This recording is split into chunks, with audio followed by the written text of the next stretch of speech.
Face à la tour immobile, féreuse, portant orgueilleusement le nom de l'auteur et oublieuse des milliers qui ferraillèrent l'ouvrage, dont certains moururent là, face à la tour porteuse en haut de l'un des émetteurs de la voix de son maître, alors dansera nouvelle, variable, mobile, fluctuante, bariolée, figée, nuée, marquetée, mosaïque, musicale, kaléidoscopique, une tour volubile en flamèche de lumière chromatique représentant le connectif connecté. Le collectif connecté. Ouais. Nous sommes ici, mes collègues et moi-même, afin de vous présenter un projet basé sur une œuvre écrite par le philosophe Michel Serres, intitulée Petite Poussette. Le but de notre lecture, c'était de faire écho à cette œuvre en utilisant la réalité augmentée, tout en priorisant le travail d'équipe. On a écouté 2 documentaires vraiment intéressants.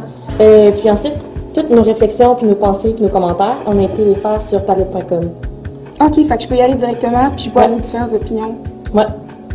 Parce que dans le fond, Padlet, on écrit, on met nos informations en commun, puis ça nous permet de mieux les comprendre, puis parce qu'il y a des différentes opinions de tout le monde. Alors, le plus gros défi pour la classe de français avec ce projet-là, ça a été de décortiquer le texte. C'est un texte qui est assez costaud. Dans le fond, l'explication, c'est que depuis bien longtemps, on était, comme vous l'avez expliqué, enchaînés, comme vous aussi l'explique très bien. On était très passifs dans la classe parce qu'on n'avait pas d'autre choix. On a lu ensemble, on a expliqué les parties qui étaient plus compliquées. On a aussi décortiqué les phrases. Et puis la 3e section du texte, on l'a fait sous forme de speed dating. Donc, le speed dating, ce qu'on a fait, c'est que chacun de nous a lu une partie de texte de l'essai de Michel Serres, puis nous l'avons résumé.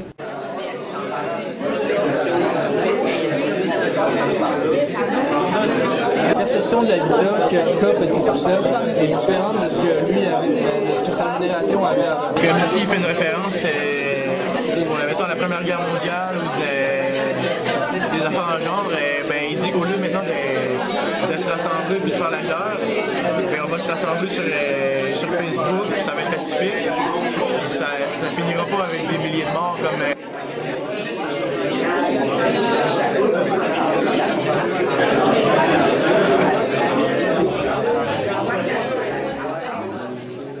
On est en équipe de 4, puis on a choisi un extrait de Michel Serres et on a retranscrit ce qu'on en avait compris sur un diagramme circulaire, comme ça. Donc, à partir du diagramme circulaire qu'on avait fait, on a créé des auras.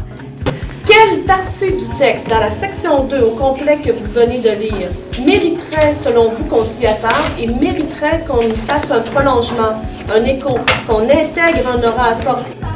On écrit juste là, des mots-clés, genre désordre, labyrinthe, invention, pédale.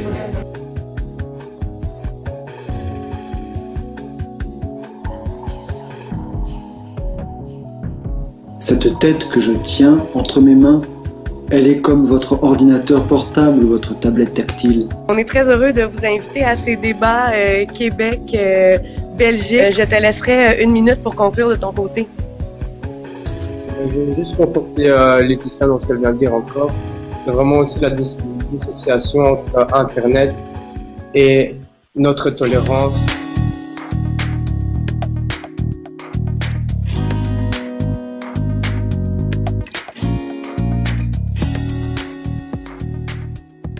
De l'enseignement et de la nouvelle pédagogie et à la charge de l'enseignant. C'est de se transformer comme l'école se transforme parce que précisément il est obligé de parler d'une langue tout à fait nouvelle qui est la langue de ce mélange-là, adaptée à ce mélange.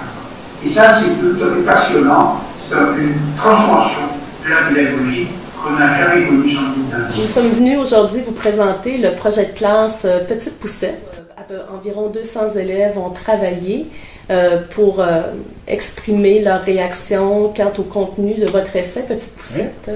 Et j'aimerais savoir votre réaction, connaître votre réaction par rapport au travail de ces élèves-là. Oui. Alors, elle est double. D'abord, une grande joie, parce que tout de même, qu'un livre qui a été destiné à quelqu'un soit reçu par quelqu'un et qu'il réagisse, est une joie pour un auteur, ça c'est évident. Mais la seconde est un peu différente. C'est presque familial.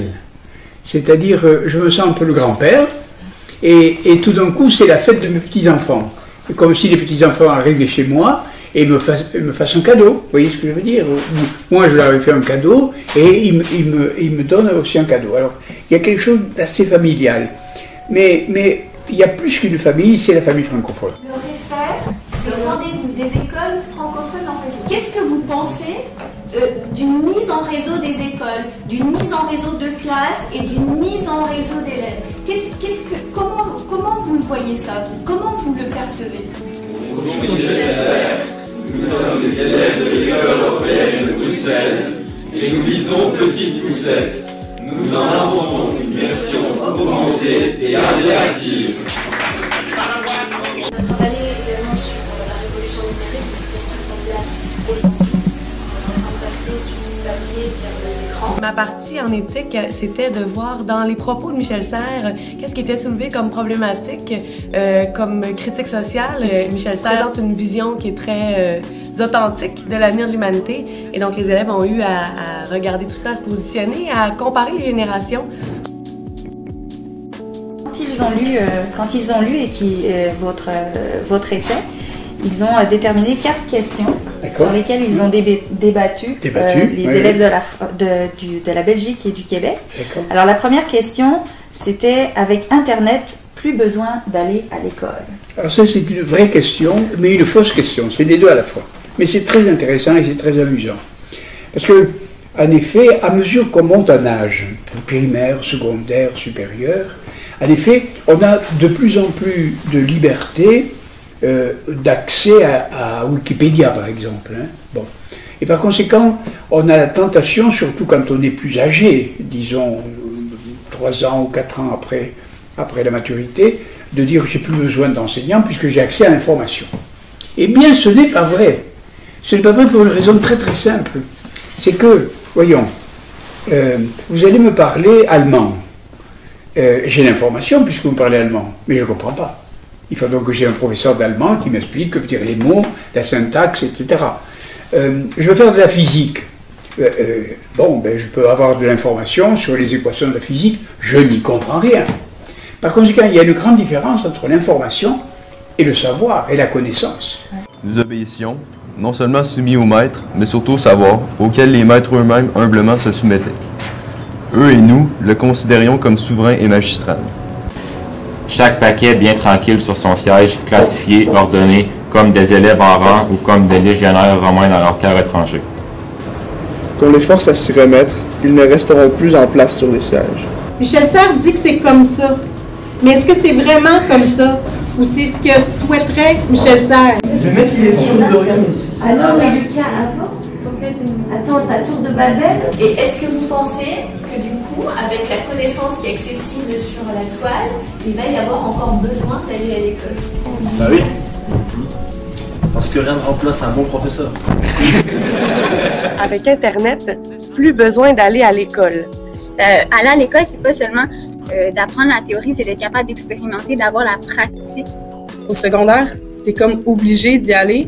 Mais comment on peut rendre les étudiants assez autonomes pour qu'ils y aillent eux-mêmes? On a de la misère à les faire venir à l'école des fois. Un prof n'est pas forcément neutre. Donc, par Internet, il y a moins de favoritisme. Il y a moins de problèmes de discipline ou de perte de temps en classe, vu que les cours seront faits en ligne. On ne va pas attendre que ce soit les adultes qui décident du nouveau système d'éducation. Moi, je pense qu'il y a plein de façons d'apprendre, donc on devrait diminuer les heures de cours. Une classe idéale avec le sceau Michel Serres, à mon avis, moi, là, ça serait des tables rondes puis des chaises avec des roulettes. Hein? Puis là, on pourrait passer d'un îlot à l'autre, d'une compréhension à l'autre.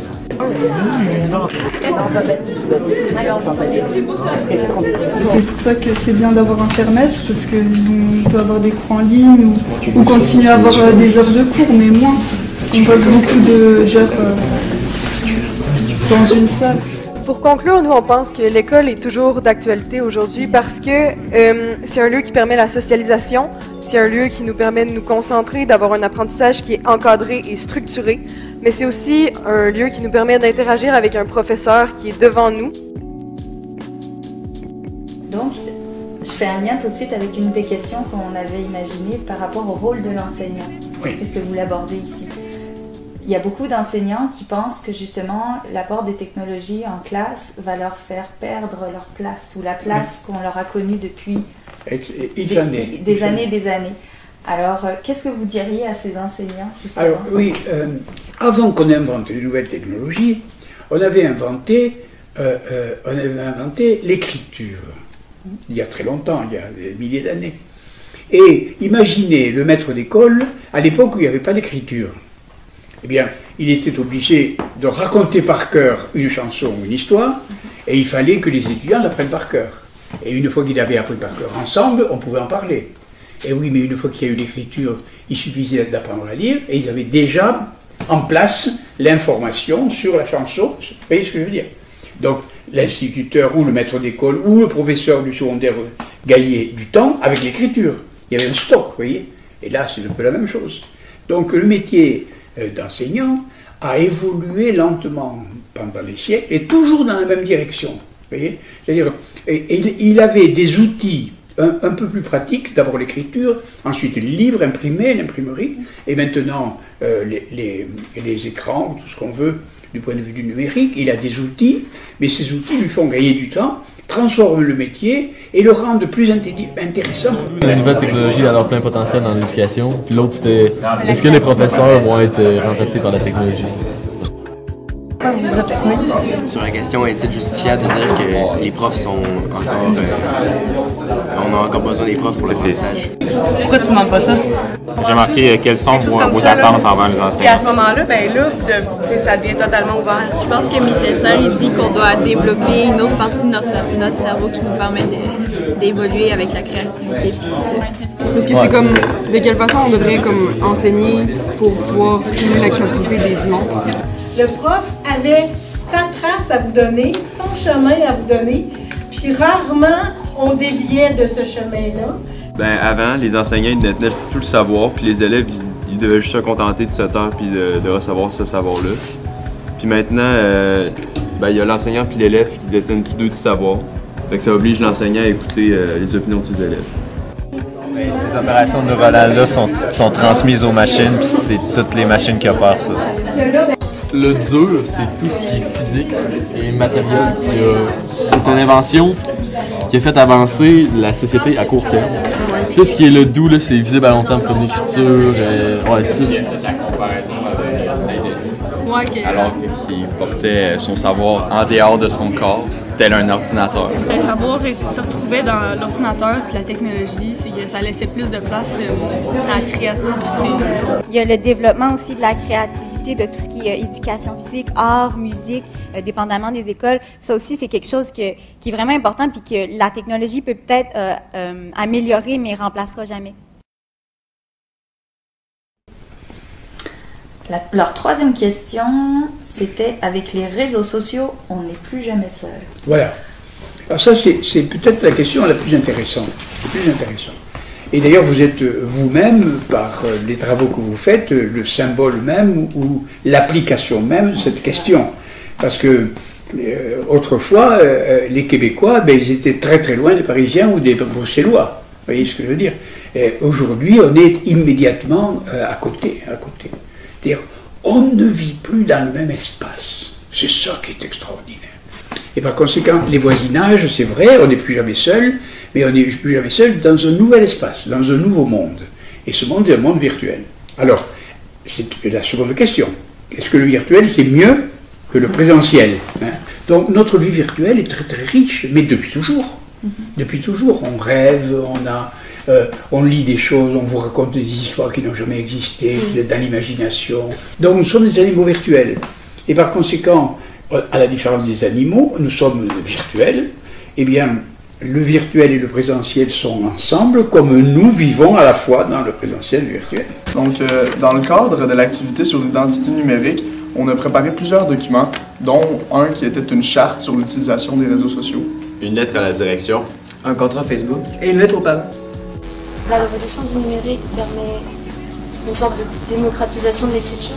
Tout le monde peut lire, tout le monde peut écrire à partir de tablettes, de portables, d'ordinateurs. Mais ça permet aussi des créations multimodal. Voilà l'espace de pensée où habite, corps et âme, depuis ce matin, la jeune petite poussette. Qui ne texte pas avec ses pouces? Avec les réseaux sociaux, on n'est plus jamais seul. Les réseaux sociaux ne font pas rendre les gens moins seuls, mais il fait juste améliorer la communication. Internet maintient les relations en supprimant les barrières. Et à part ça, comment on peut se faire des amis sur les réseaux sociaux? C'est quelque chose encore à vérifier. Bah oui, non, parce qu'il n'y a plus de contact humain et peut-être que les gens se sentiront plus seuls. Dans le monde que Michel Serres décrit, il y a quand même, il y a plein de choses belles, il y a plein de réseautages, il y a une nouvelle référence au savoir, etc. Mais de plus en plus, on va essayer de recruter, de convaincre par les réseaux sociaux, puis de passer ces messages par les réseaux sociaux. Est-ce que toutes les informations sont justes? Est-ce que tout ce qui est communiqué est réel? Est-ce que c'est seulement des penseurs libres et éclairés qui communiquent sur la toile? Il y a tout le monde qui peut y aller, donc il y a de tout sur Internet. Vous n'utilisez pas toujours le bavardage à bon escient, puis on ne comprend pas toujours votre bavardage non plus.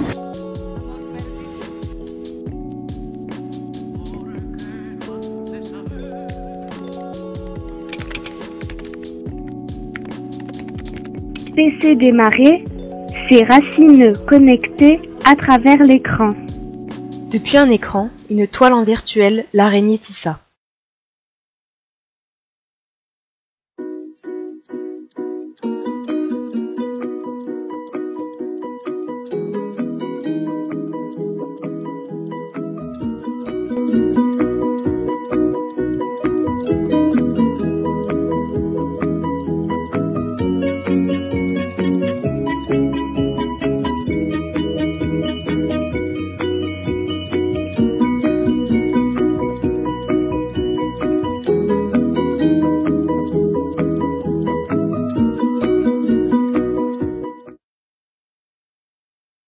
En fait, Monique et Nathalie sont venues en classe pour nous expliquer le projet du REFER qui consistait en fait à lire une œuvre de Michel Serres pour qu'ensuite on vienne faire de la réalité augmentée sur cette œuvre-là.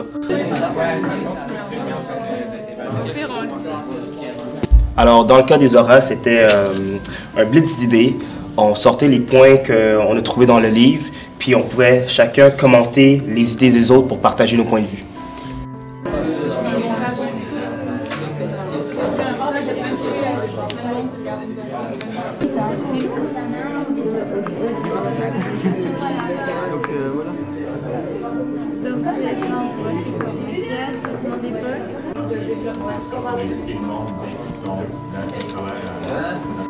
Donc là, en fait, j'ai une idée. On va faire un peu comme les Power Rangers quand ils se transforment, vous voyez. Genre, ils vont apparaître les téléphones, tout ça, et on va les voir en train de taper, en fait.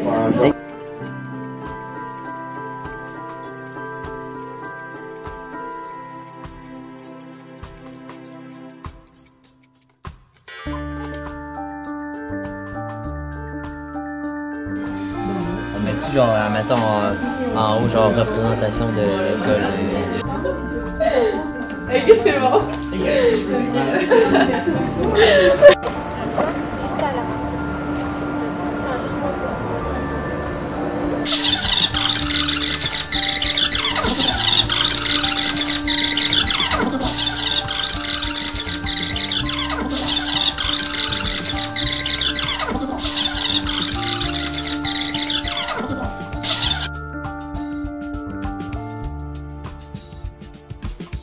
J'étais devenu mathématicien parce que j'étais éperdument amoureux de ma professeure de mathématiques. Mais bien sûr, c'est comme ça que ça marche, vous savez bien. Mais je suis devenu très mauvais, je ne sais plus dans quelle matière, je n'ose pas le dire, parce que je détestais mon professeur de la matière en question. Donc le présentiel n'a pas peut-être que des vertus, puisque on peut détester le professeur qui vous le rend en centuple et vous n'êtes plus bon dans la matière. Il vaudrait mieux alors qu'il soit virtuel. Vous voyez ? Donc le virtuel a quelquefois des vertus de remplacement par rapport au présentiel, et le présentiel a des vertus de remplacement par rapport au virtuel. Il faut les deux.